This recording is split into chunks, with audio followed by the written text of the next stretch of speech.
Thank you very much. Great to have you. And thank you all for being here. My administration is taking new action to ensure that America has the medical resources and equipment needed to fight the global pandemic. It's been a brutal pandemic for over 150 countries all over the world. We've had great success over the last month. As you know, the millions and millions of pieces of equipment have been delivered successfully by us, purchased and delivered, and we've made it available to the states. And the governors have been very gracious for the most part, I would say. There are a couple that aren't appreciative of the incredible job. They have to do a better job themselves. That's part of the problem. But generally speaking, I have to tell you, the governors have been great. I just spoke to the governor of New Jersey, Governor Murphy, and he's very thankful. And Governor Cuomo has been very nice. They've really appreciated, I think, what the federal government has done. You look at the hospitals that are being built all over the country by the Army Corps of Engineers and FEMA. It's been really incredible. Nobody's seen it. They'll build hospitals in 2 or 3 days, portable hospitals. This afternoon, I invoke the Defense Production Act to compel General Motors to accept, perform, and prioritize federal contracts for ventilators. Ventilators are a big deal, and we've delivered thousands of them, and oftentimes you don't need ventilators very much. Hospitals don't have very many, and now we're turning out that we have to produce large numbers, but we've been able to do that, and we're going to be doing a lot more. This invocation of the DPA should demonstrate clearly to all that we will not hesitate to use the full authority of the federal government to combat this crisis.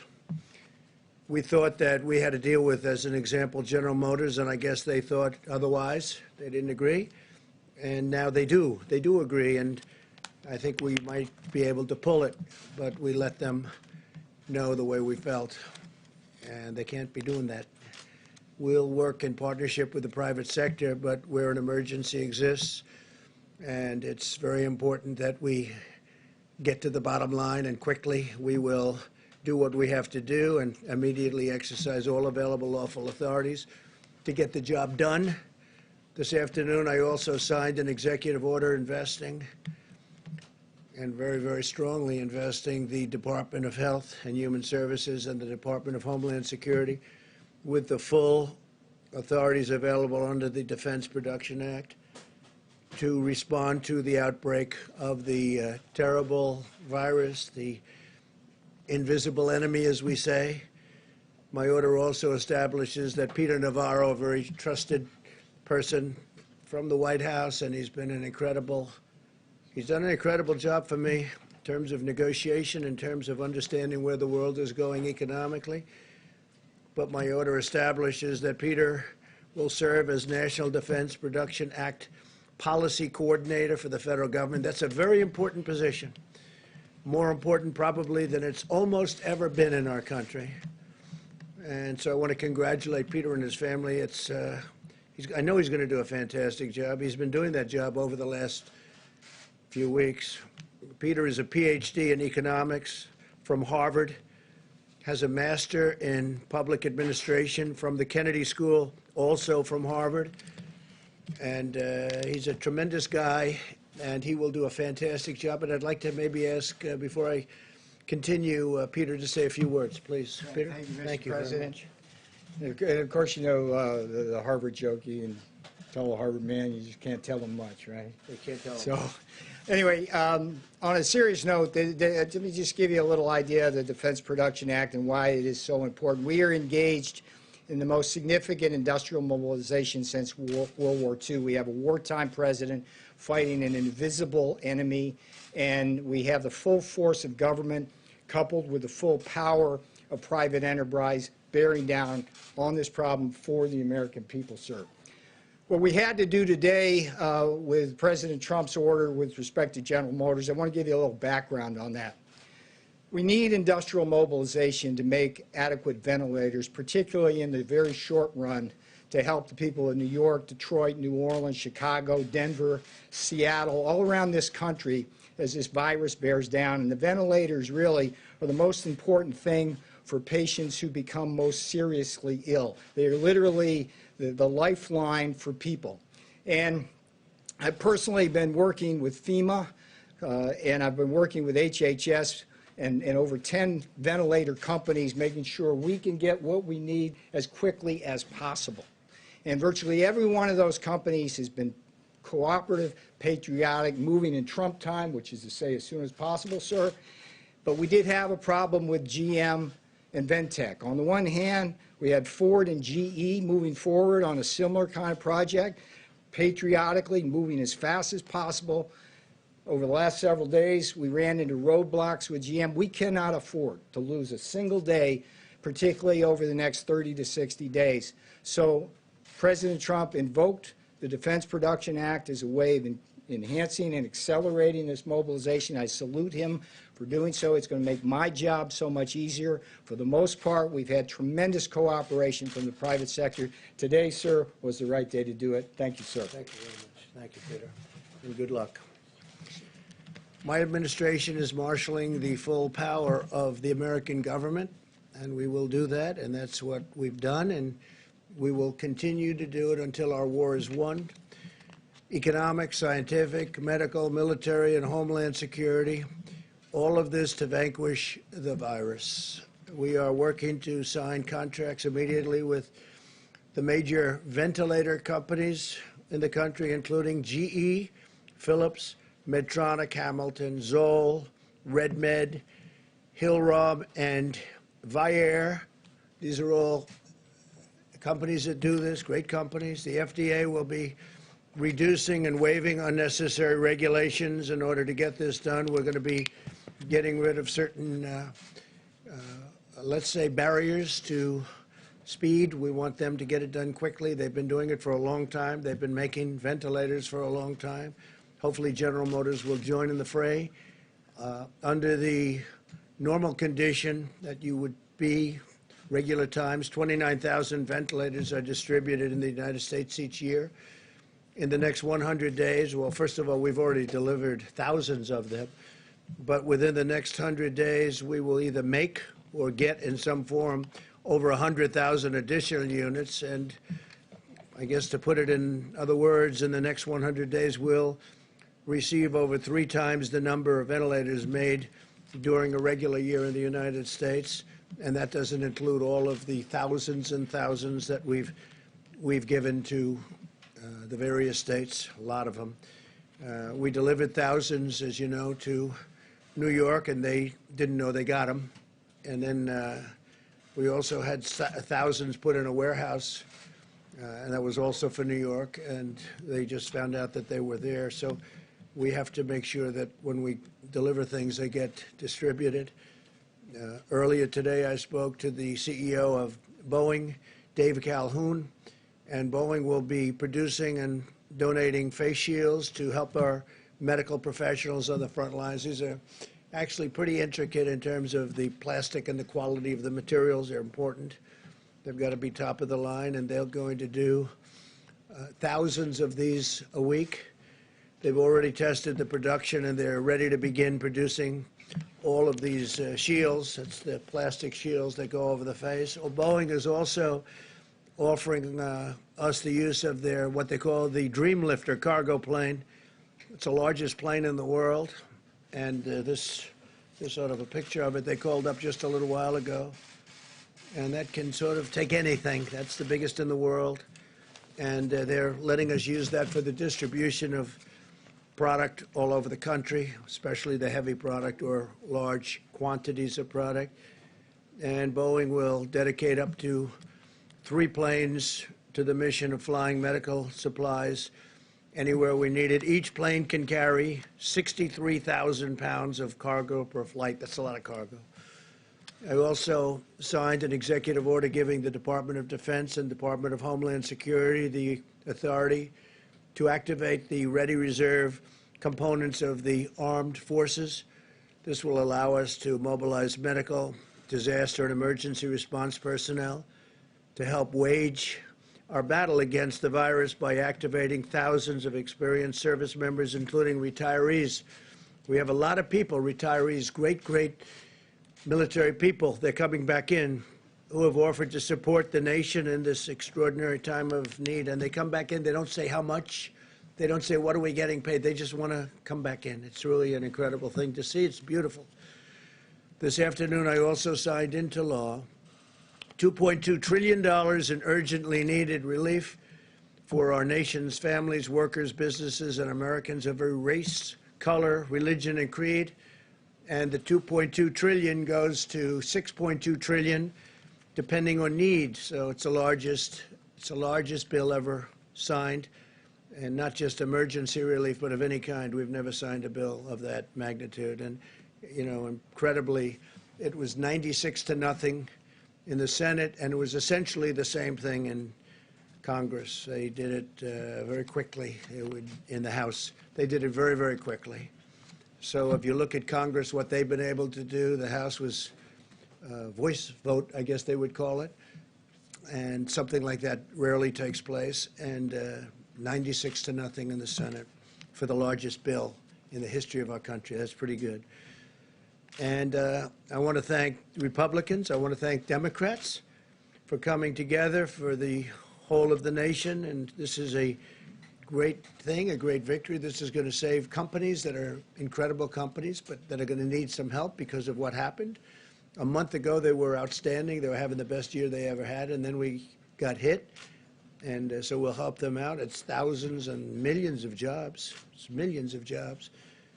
And I just want to thank everybody for working so hard. And that includes the people standing with me right here. The legislation extends a vital lifeline to American families and American workers with job retention loans for small businesses. And a big focus of the bill is small businesses. They're really they're the energy. They're whatever you want to call it in terms of our nation. They push. People have no idea how big a factor, Peter can tell you, the small businesses are in this country from an economic standpoint, from a job standpoint. We expand the unemployment benefits for workers very substantially, and direct cash payments will be going to American citizens, substantial. This legislation also provides a massive increase in funding for hospitals, for the Disaster Relief Fund, and critical supplies, including masks, respirators, and pharmaceuticals of all types. And speaking of pharmaceuticals, as you know, we're working on vaccines. We're getting some good response, and we're working on therapeutics and cures. And we have some very interesting things happening. This afternoon, Apple launched a new tool created in partnership with our task force, the CDC and FEMA. Any individual who is concerned that they might have the virus can now download the free COVID-19 app on their iPhone and answer a set of simple questions about their symptoms and risk factors.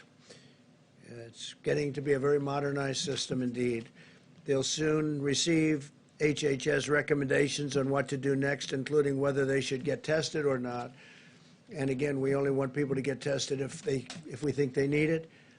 In a few moments, Secretary DeVos and Secretary Perdue will discuss new partnerships with the private sector that are providing meals to millions of students while schools are closed. They've both been incredible, the job they've done. I appreciate them very much. We're grateful for the assistance of near-unanimous, CEO of Panera Bread Company. They've been so incredible to us. And to the people of our country, and Denton McLean, chairman of McLean Global Logistics, and they've joined us. They're on stage with me. They're going to speak. Throughout this ordeal, I've been awed and inspired by the American people more than anything else, more than anyone else. Americans of every walk of life have followed the guidelines, shown incredible compassion, and sacrificed greatly on behalf of their fellow citizens.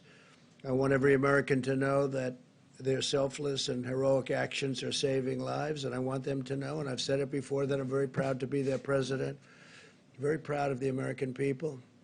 My administration is actively planning the next phase in an all-out war against this horrible virus. We're now testing nearly 100,000 patients per day, more than anybody in the world. And we have now, as of even a couple of weeks ago, tested more than any other country in the world. And our capacity continues to grow. Widespread surveillance testing will allow us to monitor the spread of the virus, and we're doing that quite accurately. And Deborah and Tony will be speaking about that, and coordinate with the states to contain new hotspots as they arise with a targeted, fact-based, and data-based approach. It's all data-driven. This surveillance testing will soon enable us to publish updated guidelines for state and local leaders. We want every county and region in the country to have the on-the-ground evidence that they need to determine the mitigation measures that are right for them. Each location is different. Some are very, very different. Some are day and night. Some are in great shape, and some aren't in great shape. And we'll be able to have very accurate information very shortly. We already have a lot of that information. America is bravely battling this pandemic through cutting-edge science, medical innovation, and rational, deliberate, and determined vigilance. No effort will be spared in winning this war. We're going to win the war. Hopefully, we're going to win soon and with as few lives as possible lost. You see what's going on all over the world. You see the lives. You see Italy. You see Spain. You see all of these countries going through so much, going through such hell. And we're all in very strong communication. I can tell you our professionals are dealing with them every day, many of the countries. So many countries, but many of the countries we're dealing very directly and closely.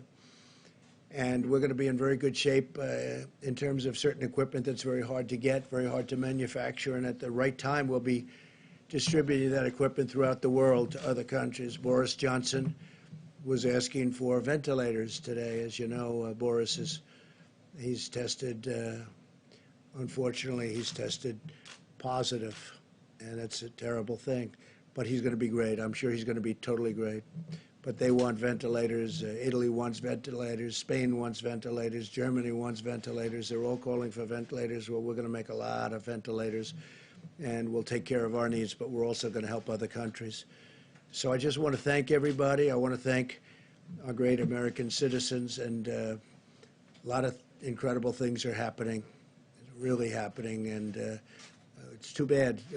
I was saying before, we had the press conference when we had a signing ceremony when we signed the largest bill in our history. And I said, think of it, 22 days ago, we had the greatest economy in the world. Everything was going beautifully. The stock market hit an all-time high again for the over 150th time during my presidency. And the world was looking good. And then we got hit by the invisible enemy, and now you have countries all over the world reeling. But we're winning it, and we'll be bigger and better and stronger than we were even before. And we will also have apparatus in place that works. We won't have broken systems. We'll have incredible systems. So if this should happen again, and hopefully it won't, but if a thing like this should happen again, we'll be able to handle it very much more easily. So with that, I'll take a few questions. Steve, please. Tell us a little bit about these negotiations with General Motors. What were they reluctant to do, or was it a debate over cost or profits? Well, it got to be a debate over cost. We don't want to think too much about cost when we're talking about this. This is not cost. I wasn't happy where General Motors built plants in other locations over the years, not so much during my term, but they built a lot of plants in other countries. I won't name the countries, but you can imagine. And so I didn't go into it with a very favorable view. I was extremely unhappy with Lordstown, Ohio, where they left Lordstown, Ohio in the middle of an auto boom because we had 17 car companies coming in, and then they were leaving one plant in Ohio. I love Ohio, and what happens, that became the story. Not that all these plants are moving in, but that you had one plant they were leaving.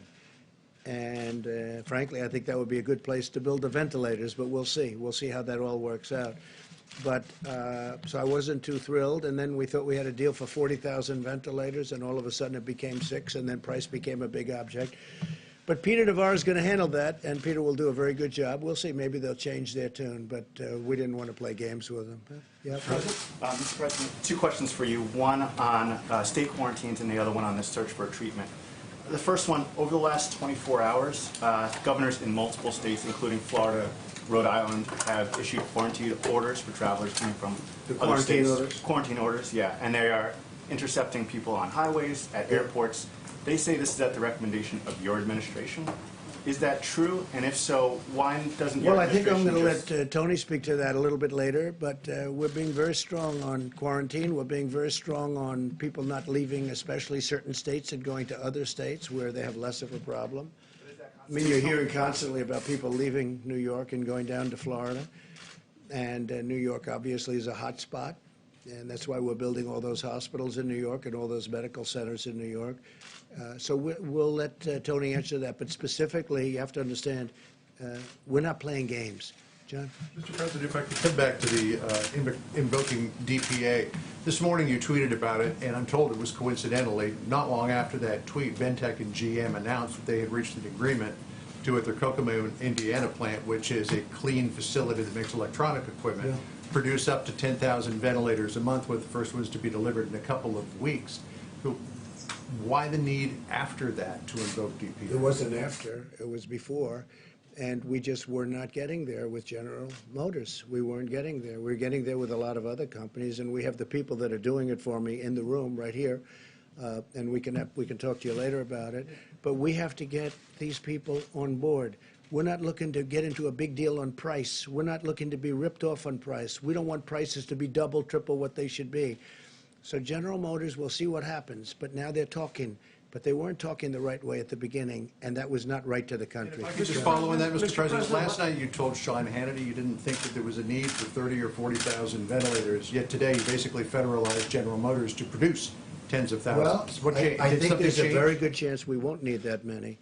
And I think, frankly, there's a great chance that we're not going to need that many. But you know what? There are a lot of other people that are going to need them. We have countries all over the world that are friends of ours, and we will help those countries. We're in a position to do things that other countries can't. So we have sort of an interesting position. We can make them because we're going to be making over 100,000 pretty quickly.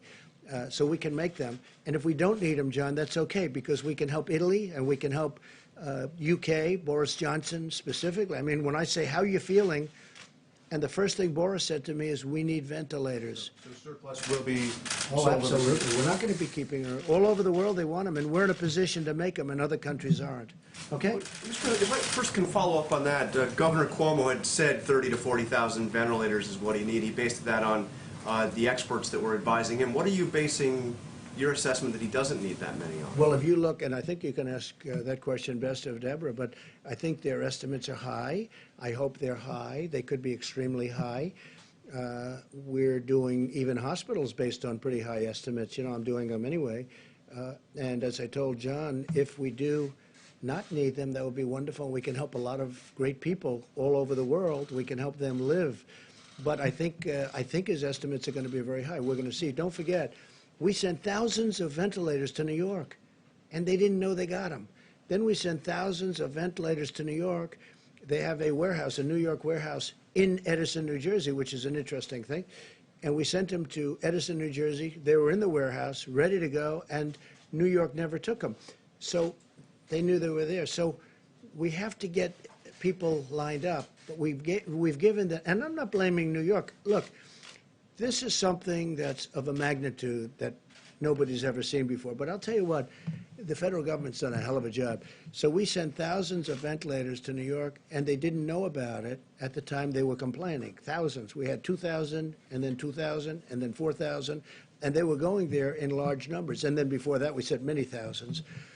We want to have so many that we do have more than we need, because we can send them to other great countries, other countries that have been our friends, and they'll never be able to do it themselves. Yeah, please. Some of the governors are not appreciative of what the federal government's done, and you've suggested that some of these governors are not doing everything they need to do, like that these governors are at fault. Can you be specific? What more in this time of a Well, I think we've national done a great emergency job for the governors state do? of Washington, and I think the governor, who's a failed presidential candidate, as you know, he leveled out at 0 in the polls. He's constantly chirping, and I guess complaining would be a nice way of saying it. We're building hospitals. We've done a great job for the state of Washington. Michigan, all she does is she has no idea what's going on, and all she does is say, oh, it's the federal government's fault. And we've taken such great care of Michigan. You know the care we've taken of New Jersey. I think if you ask Governor Murphy of New Jersey, how are we doing? I think he'd say great. I think. He's a Democrat. Governor Cuomo has really said we're really doing a great job. And I saw the news conference where he was thanking the people from FEMA, the people from Army Corps of Engineers this morning. I mean, they built a hospital like in 3.5 days. And it's a big hospital in the Javits Center. And they're building medical facilities in different parts of New York. And Governor Cuomo's been appreciative. But, you know, a couple of people aren't. We have done a hell of a job. The federal government has really stepped up. What I'm asking is, what more specifically do you want the governor of Washington, All I the want governor of them to Michigan do, very simple, I want them to be appreciative. I don't want them to say things that aren't true. I want them to be appreciative. We've done a great job. And I'm not talking about me. I'm talking about Mike Pence, the task force. I'm talking about FEMA, the Army Corps of Engineers. There's no country in the world could have done what the Army Corps of Engineers has done and is doing. Now they're going in and building they're going into hotels and renovating hotels. That should be for governors to do. That should be for states to do. We have the Army Corps of Engineers so teed up and so stocked up, and they're really psyched, and they're incredible. And there's no games with these people. They're in there screaming, get it done, get it done. There's not like sitting around taking it easy. These are workers. These are incredible people. So I think the Army Corps of Engineers, when somebody, for political reasons, wants to blame, I view that as blaming these incredible people. Nobody's ever seen it. I don't know if you've been to the Javits Center. Now, I've seen it. I would love to go there, but with all that we're doing, we will be tomorrow at the hospital boat. We have this incredible hospital boat. It was supposed to be ready in 3.5 weeks because it's under maintenance, a big maintenance contract. We were able to get it done quickly. We were able to stock it up to the top, and it's leaving tomorrow at 2 o'clock. It's leaving Virginia. It'll be in New York on Monday, weeks ahead of schedule. I think even the media, I think the media and governors should appreciate it. And I have to say, the media's been pretty good, and the governors have been really good, except for a couple. And with them, it's just political. How's Trump doing? Oh, well, I don't know. Let's blame. Because we have done a job the likes of which nobody's seen. So it's the words they're saying that you're concerned I about. think they should be appreciative, because you know what? When they're not appreciative to me, they're not appreciative to the Army Corps, they're not appreciative to FEMA. It's not right. These people are incredible. They're working 24 hours a day. Mike Pence, I don't think he sleeps anymore. These are people that should be appreciated. He calls all the governors. I tell him, I'm a different type of person. I say, Mike, don't call the governor of Washington. You're wasting your time with him. Don't call the woman in Michigan. Well, it doesn't make any difference what happens. The governor of Washington? No, you know what I say? If they don't treat you right, I don't call. He's a different type of person. He'll call quietly anyway, okay? But he's done a great job. He should be appreciated for the job he's done. Yes, ma'am. Given that older Americans are advised to stay at home and avoid travel, is it absolutely necessary for you to go to Norfolk, Virginia tomorrow to wave goodbye to the ship? No, but I have spirit for the country. We have sailors, we have doctors on that ship, we have everything. I'm not going to be jumping around in a huddle. But, yeah, I think it's a great sign. The President of the United States, they got a ship out of maintenance, completed all the work in a fraction of the time. It was supposed to be there for 3.5 additional weeks, and they got it done, and it's in great shape, and they're sending it up. So the answer, it's a good question. It's a fair question. I just feel that as the leader of our country, when they can do work like they've done, and they've been working all day, all night, medical supplies, everything, loading up that ship, I don't think it's the worst thing in the world. It's right down the road practically, right, Virginia. And I think it's great if I go to Virginia. I guess I can take helicopter or plane. It's like a tiny trip.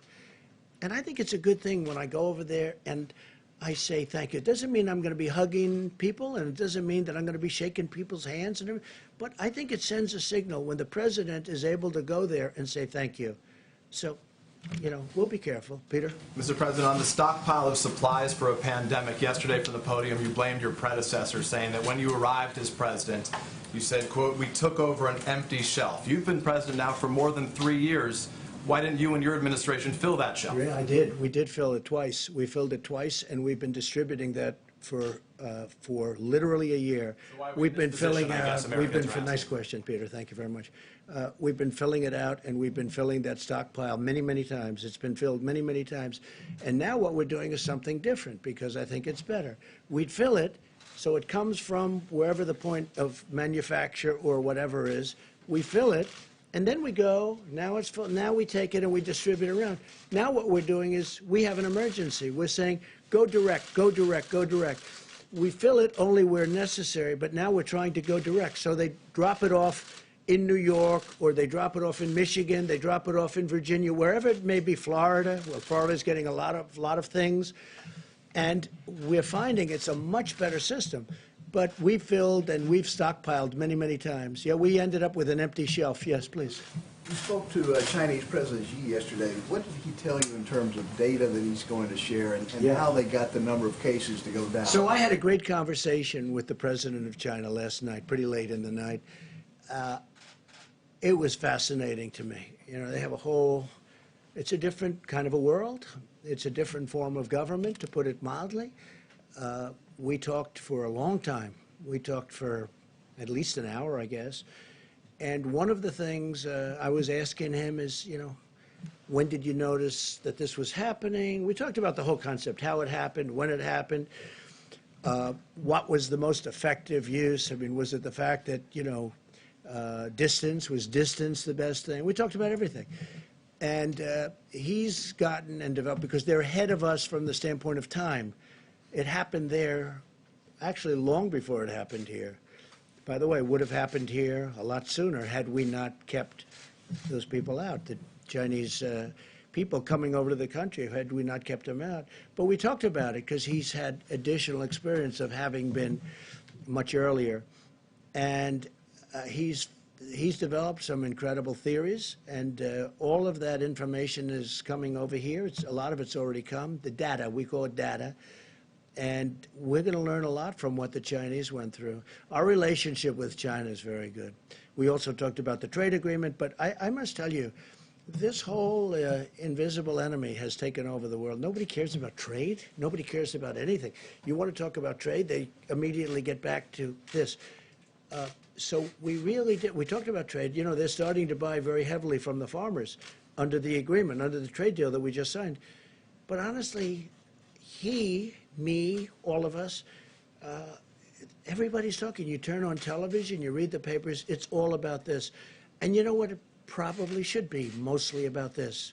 It's hard to talk about, hey, how you doing with buying from the farmers? They have started very, very large buying, as you probably have read. But what we really focused on was this. I also said, how have you done with cures, and how have you done with respect to vaccines? We discussed that. And, they're doing like we're doing. They're working on it very hard. They think they have some interesting things have been determined, and we'll see what happens. But we talked a lot about vaccine. We talked a lot about possible cures.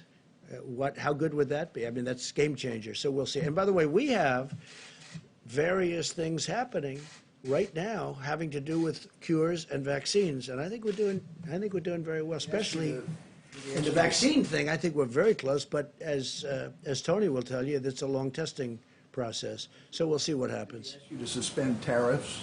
He never asked me to suspend tariffs. No, we're taking in billions of dollars. He never did ask me that. John? Mr. President, on Monday will be the end of the 15 days to slow the spread of the virus. Do you expect that you will simply renew the guidelines, or do you expect that there could be some modification to those? So, John, I'll be sitting down with this brilliant woman and this brilliant man, and lots of brilliant people that work with them, I think, right, Deborah and Tony? And we'll be sitting down on Monday or maybe Tuesday, depending on which is the best for everybody, and we'll be making that determination. Okay, we'll be making it. And by the way, obviously, we're not doing it for New York. You see, New York is just coming into this really heated situation. We're building a lot of things in New York right now that nobody thought would ever be building. A lot of things are happening in New York, so obviously, but we are talking about possibly other parts of the country which really aren't affected to any major degree, or maybe we won't do that because maybe at the advice of a lot of very talented people that do this for a living, they won't want to do that. They won't want to expose anything. They want to do it all at one time. These are the kind of things we'll be talking about. So for people at home who are wondering, how long are we going to have to live like this? What advice would you give them? Well, it depends. We do want to flatten the curve. We want to see that curve start heading down in the other direction at a minimum. And we really have to talk about areas of the country that have not been affected or certainly have had a very small effect. And we'll see. I certainly want to get it open as soon as possible. I don't want it to be long, but we also want it to open safe. Otherwise, what did we do? So could it be months? I hope not. I hope it's going to be sooner. I hope it disappears faster than that. I really think that the people of our country have done a great job. I looked last night, I was watching, and I'm looking down Madison Avenue and Fifth Avenue. John, there were no people in the street. I mean, normally you wouldn't be able to see the sidewalk. There'd be cars all over. It'd be like rush hour stuff. I'm looking at it, and I'm saying, I can't believe it. There are no cars. There are no people. There wasn't one person on Fifth Avenue walking down the street. I've never seen that before. You know, I guess maybe at 1 o'clock in the morning, 4 o'clock in the morning maybe, but I've never seen that before. The people have been incredible. They've really been, when you talk about distancing, social distancing, I mean, you know, we don't have a law. We're not going to put them in jail, and yet they're really, I think there's two things. Number one, they are afraid, and number two, they really are wanting to win this thing. Yes, yes, please.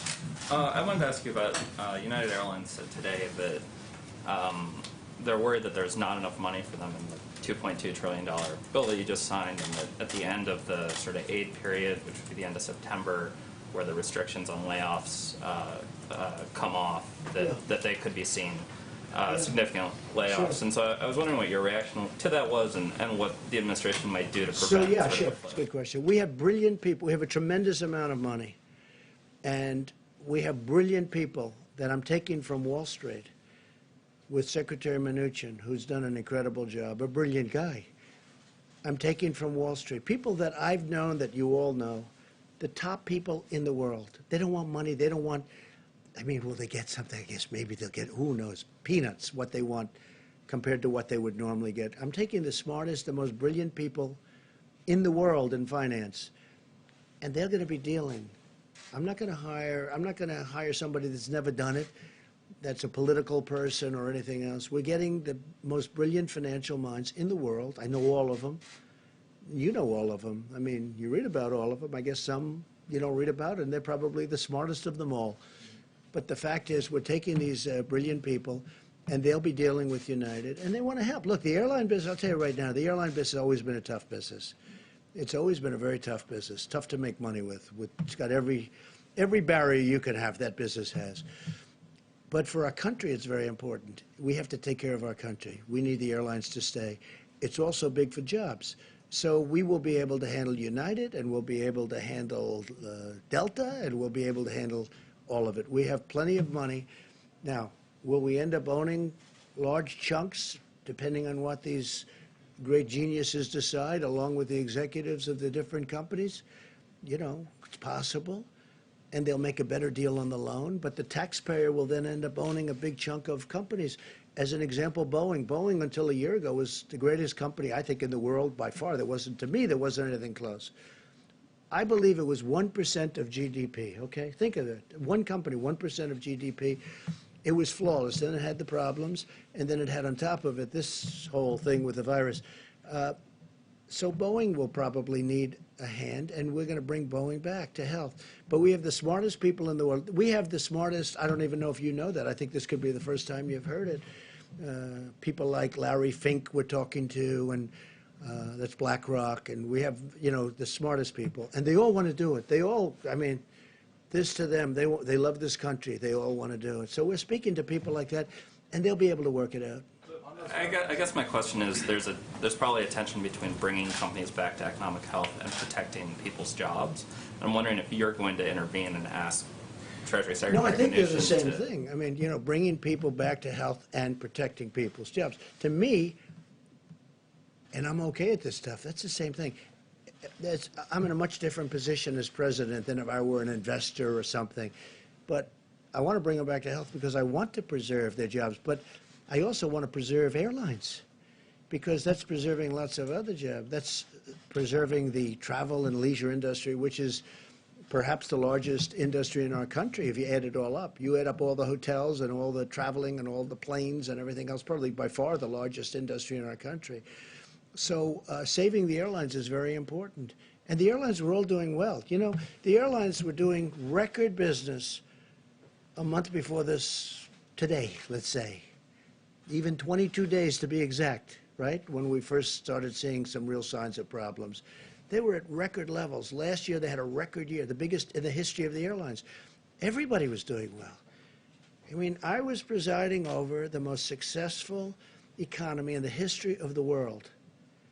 And now we're going to have to rebuild it. And I think we're going to have an absolute incredible fourth quarter. Maybe it's slightly after that, to be honest. But it's going to be in that time period. As soon as we get rid of this, I think we're going to have an explosion upward. It's going to be incredible. Please. Mr. President, Florida Governor Ron DeSantis has issued some of the fewest restrictions in the country, yet Florida has the highest percentage of elderly in the country. That's true. Do you believe Governor DeSantis is handling this well? Do you have I do, confidence? because he's a very talented guy. He's a very good governor. Everyone loves him. He's doing a fantastic job for Florida. He was not happy with the people coming down from New York. They're flying down from New York, and he had a state and has a state with, obviously a lot less problems. Florida's been doing really well in the sense of testing. The testing has shown much better results. They'll talk to you about that later. But no, he was very unhappy with the people coming down from New York, and I understand that. No, Ron's a very tough guy. He's a great governor, and I have tremendous confidence in him. And, he had the beach situation. He resolved that. He will get it all resolved. Yeah, please. I have two questions, Mr. President. First, yesterday in your letter to the governors, you said that you want to categorize certain counties of high risk, medium risk, and low risk. Practically speaking, how are you going to enforce that? How can you stop people from You have high to go risk, louder. for example? You have to speak louder. Sorry. How are you going to stop people from going from high risk areas to low risk areas? In your letters to the governors. We have some very, very strong restrictions, but you're right. I don't like it. So we're seeing how it works. The data is coming in on Monday and Tuesday, and we're going to see how it looks. But, can we go to a tougher level? We can, but that causes other problems. We're going to see, and we'll be reporting back very shortly after my meetings with Tony, Deborah, and others that we're going to be meeting, and our vice president. We're going to be reporting back to the media, okay? Please, corner. Thank you. Hi, Mr. President. Owen Jensen with EWTN News. Millions of school kids across the country are home, including my own, bored, restless, learning a little bit online, but it's better in the classroom. You know that. Yeah. And my kids, they're crawling the walls and climbing the walls, and my wife is about to lose it. Right. So many of them are watching right now. What would you say to those kids right now? Elementary school, middle school, high school. What would you tell them right now who are watching from home? I would say that you are a citizen of the greatest country anywhere in the world. And we were attacked like nothing that's happened possibly since 1917, many, many years ago. We were attacked. And we're winning the battle, and we're going to win the war, and it's not going to take, hopefully, that much longer. But we have to win the war. And I would say that they have a duty to sit back, watch, behave, wash their hands, stay in the apartment with mom and dad. They look like they're lucky to have you as a father. And just learn from it. But, the young people have been tremendous. Some of them are very happy not to go to school. You understand that. Perhaps yours, perhaps not. But we have literally had no problem. But again, they should just sit back and be very proud of our country because we're doing it for them. Ultimately, we're doing it for them more than anything else, if you think about it. The other thing that's nice, and the one thing that has come out, and I learned this, again, it was reaffirmed by President Xi, last night in my conversation. The young people are really, it's an incredible phenomenon, but they are attacked, successfully attacked, to a much lesser extent by this pandemic, by this disease, whatever they want to call it. You can call it a germ, you can call it a flu, you can call it a virus. You know, you can call it many different names. I'm not sure anybody even knows what it is. But the children do very well. It's almost the younger they are, the better they do. I guess the immune system is, sadly for some of us, their immune system is stronger. But actually, I'm very happy about that. But they have been attacked, for instance, the Spanish flu. And if you look at the H1N1, the swine, if you take a look at the swine flu, which was, as you know, not so long ago, that attacked very strongly young children, kids, middle-aged people, everyone. Age is a factor here, so your children should be in good shape. But just tell them to be very proud of the country, okay? Just to follow up real quickly, when does the risk become an acceptable one to allow people to go back to their lives? Maybe Well, we're Dr. going to make that Fauci would- determination. And you're going to have something to do with that. And look, we're going to be guided also. You have some real strong feelings. The media, I'll tell you what, the media generally, I mean, I've impressed, a lot of the media has been fair. I'm not used to fair treatment in the media. I don't know. I don't know how to handle it. But the media has really been, overall, I think the media has been pretty fair. Some not. I mean, I could tell you who, but what's the point? But the media has really been fair. I mean, they view this as that we're all in a problem together, and we're going to win. We're going to win. Please. Yes, thank you, President Trump. New York is currently the epicenter of the outbreak in the U.S. with about half of the cases. Yeah. Yesterday, Kellyanne Conway laid a lot of the blame for that on the mayor, pointing out that he told people to go about life as normal and he resisted closing schools and businesses. I'm wondering if you agree, and also if I could ask you your thoughts on the stimulus bill preventing aid to your businesses. Do you think that's fair, and what are your thoughts on that? Well, that's not happening. I mean, I think they wrote us out. And that's all right, but that's not happening. As far as the mayor of New York, I'll be honest, I didn't know him well. He and I are obviously opposite persuasions, and we would go at it, but we didn't, I don't know if we ever spoke other than to maybe say hello a couple of times. I did down at the Memorial, World Trade Center Memorial once a long time ago.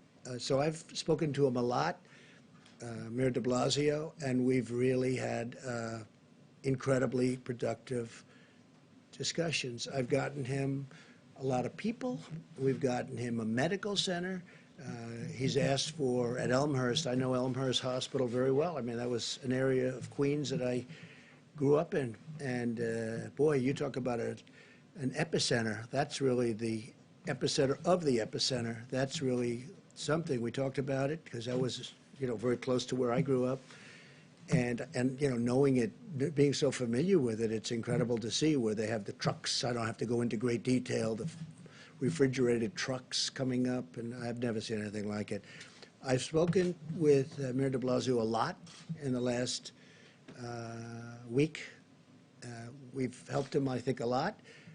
And I've really gotten to like him. I get along with him very well. Now, he wants us to do certain things, and we've produced. I mean, today I spoke to him with the Secretary of Defense, Esper, and we had a great conversation, and we're helping him get some of the things he needs. I don't have to go into great detail, but he's very happy about what we were able to do for him today. And he's like us. He's working very hard. But I can't say anything bad about Mayor de Blasio. I mean, my relationship with him over the last couple of weeks has been excellent, and we've done a good job for him too. Yeah. On the governors, please. There's been a lot of talk about ventilators and PPE and that kind of thing, but what about hospital capacity? And are you prepared for the stories So we're that are doing going to that. Great come? question. We're increasing capacities. When hospitals can't- Right. We're actually adding on through the Army Corps of Engineers. This is a big job, and we're doing it in many states, not just New York and California. By the way, Gavin Newsom's been terrific, I have to tell you, the governor of California. We're getting along really well. We're working hard for him. As you know, the hospital ship, the other hospital ship, and they are incredible, that just arrived in Los Angeles, fully stocked. But Gavin Newsom has been really good, and so many of the governors have been good. And these are governors that I've been fighting with about different things for a long time, the forest fires in his case, and the border, and all sorts of things. And here we are, getting along very well. So, and I appreciate his nice words. I really do. I really appreciate it. And the people with me appreciate it. Do you have another question? Well, I was going to say, on the issue of hospital capacity Yeah. and beds and So, being able to yeah, treat good- people and good not question. have them die because they can't have a hospital. Yeah, well, I mean, look, we just started this, we were just notified, and some of the governors have asked us to build hospitals through extensions, through portable hospitals, through things, and, normally this, in all fairness, this is done normally through local government. We don't go into cities and expand a hospital that's existing, but we're doing it now because we really are equipped to do it. We have incredible people, and we're expanding hospitals. We're building many portable hospitals, not only Javits Center, where you have 4, plus you have 4 medical centers, but we're doing it in New Jersey, Governor Murphy. We're doing it in other states. We're doing it in California. We're doing some in the state of Washington, despite the fact that I'm not appreciative of the way the governor speaks. We're doing it in a lot of different locations, and we're doing a lot of expansions. We're also taking over buildings, and the city will go in, or the state usually will go in, take over a building, and we go in and equip it and make it so that it's now hospital functioning. They call it hospital functioning. We're doing a lot of that. Again, this is normally done by governors and then give it to the city to do. You bring it into the point. But we're doing a lot of that, and they're doing a great job, mostly done by the Army Corps of Engineers and FEMA. A couple questions on those governors. You and your team obviously have had classified briefings on the pandemic, I assume, for a while now. Were the governors included in those briefings that you would have got in January and February? When did you warn the governors, as you would have had the information first? Yeah, well, they say I had classified briefings a long time ago, which wasn't true. But we've had briefings, and as I know it, the governors have also had many briefings by the federal I guess, government. to tell them this thing was coming. This was a... Oh, I think we knew. I think we knew for a while, but if you take a look, I was the first one to say to China, and I have great respect for China, I will tell you that, but I was the first one when they had the problem to say you can't come in, and if you go back, that's a long time ago. So if I can follow up. Mr. President, on this question of ventilators, I understand you have a question whether or not New York needs as much as they want.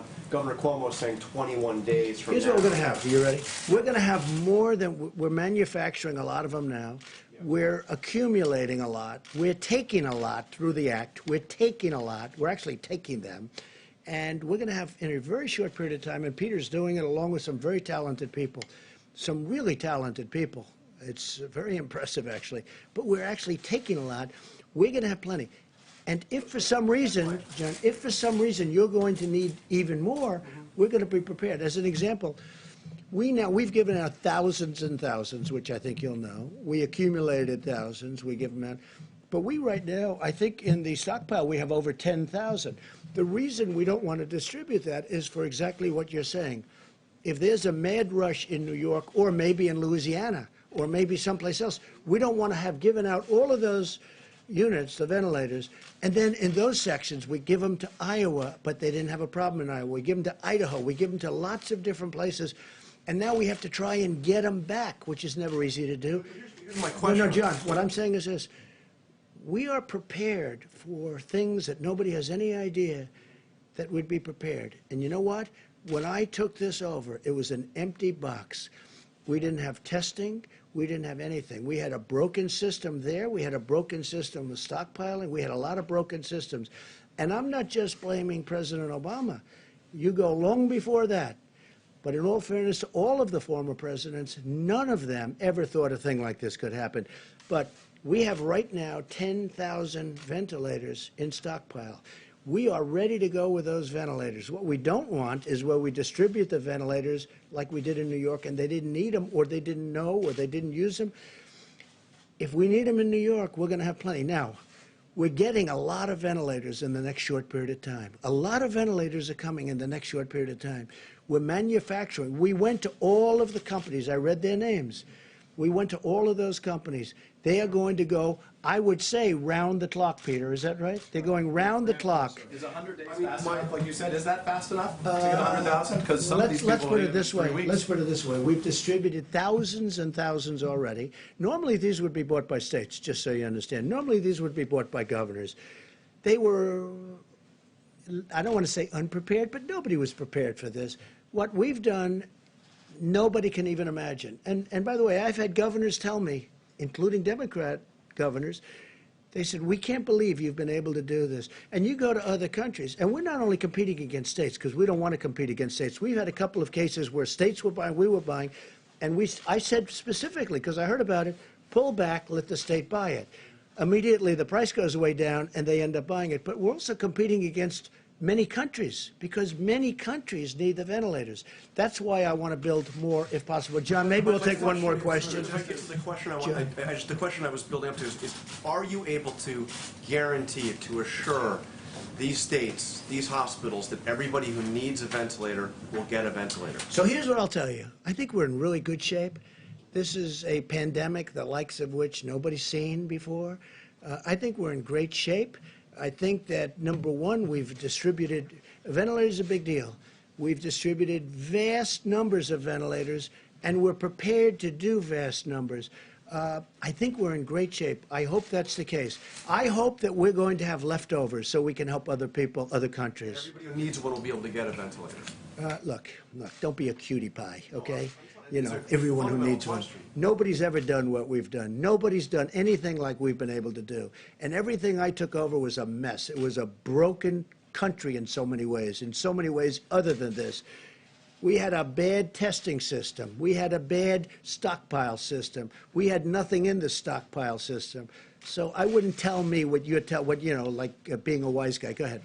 Mr. President, you signed a bill today the size of which could choke an entire herd of horses.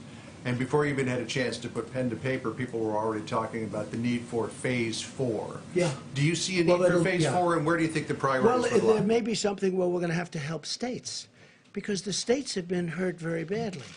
And the beautiful thing about our country is 6.2 trillion, because it is 2.2 plus 4. It's $6.2 trillion, and we can handle that easily because of who we are, what we are. It's our money. We are the ones. It's our currency. We can handle it, and we can handle. I watched Jerome Powell the other day, and he did a good job. He said, "We'll do whatever we have to do." John, we have to do whatever we have to do. Where do you see the priorities being? The priority is life and safety, and then the economy. Life and safety. Does the Easter goal stick? It seems like earlier in the week you said we love Easter, but now it seems like it could be longer. A lot of things We're can. heading into a long weekend. Yeah. What do you tell those folks who think they're going to have to wait this out for a while? I tell them if it's your life, then it's your safety. And if we need more time, they're not going to have a problem waiting it out. It's life, it's safety, and it's our country. But we have to take care of people. At the same time, we want to get them out. They want to get out. Our country was built on that. But we have to make sure it's safe, and everyone knows that. Okay, one more question, please. Has your thinking changed over the last 30 President, days, sir? thank you. Both the World Health Organization, as recently as today, and your own health officials have said that any treatments that we use for coronavirus should be scientifically demonstrated to be effective.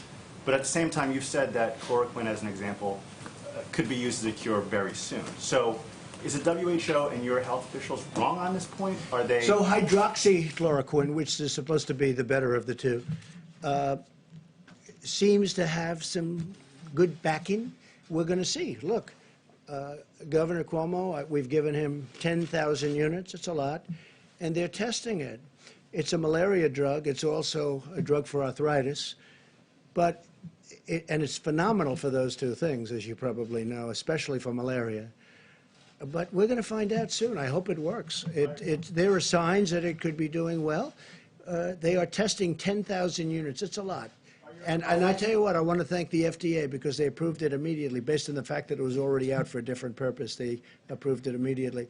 So, look, hydroxychloroquine is a very powerful drug for certain things. And it's a very successful drug.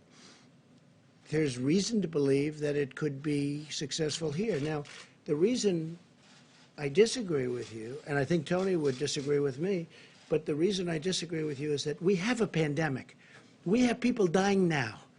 If we're going to go into labs and test all of this for a long time, we can test it on people right now who are in serious trouble, who are dying. If it works, we've done a great thing. If it doesn't work, you know, we tried. But this is not something that's going to kill people. So we can go in and we can test, or we can take our time. When I was with the FDA, you know, they indicated that, well, we'll start working on it right away, and it could take a year. I said, what do you mean a year? We have to have it tonight. If we don't have it tonight, I want to test it immediately because it's on the market in a different form. So we know that. So from a safety standpoint, at least, we know that. But you're talking about giving it to people who in many cases are dying. So we want to do it the way, this is sort of like right to try. We got right to try approved. For 44 years or more, they couldn't get it approved. We have the best labs, the best doctors, they couldn't get it, I got it approved. Now if somebody's terminally ill, and if we think we have something that's going to work, we can actually use it. They can use it. And I'll tell you what, you ought to do, when this is over, you got to do a story on that, because we have had some tremendous results. Just before you go, could I ask you something that just popped on Wall Street Journal? It says, headline, the Trump administration plans to suspend the collection of import tariffs for 3 months, according to administration officials. True or not true? It's not even talk to me about it. Just more fake news, John.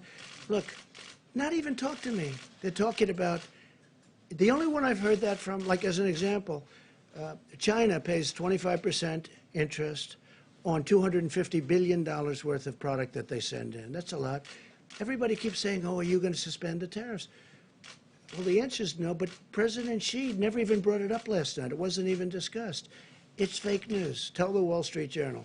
You know, the Wall Street Journal does a lot of fake news, too. It's pretty amazing. So I want to leave you by just saying I want to thank you for being here. I want to thank the American public and all of the people that have helped so much. And we're going to give the podium to Vice President Pence, who has been incredible. And if he's tired and if he's not answering questions like he should, we have a great reason, because he hasn't slept in about 4 weeks. But I want to thank him because he has dedicated, I mean, he is a dedicated person long before this, but the job he's done has been fantastic. So I want to thank Mike, all the people on the task force, and FEMA, and Army Corps, everybody. You've been fantastic. Thank you all very much. Thank you, Mr. President. Thank you. Thank you.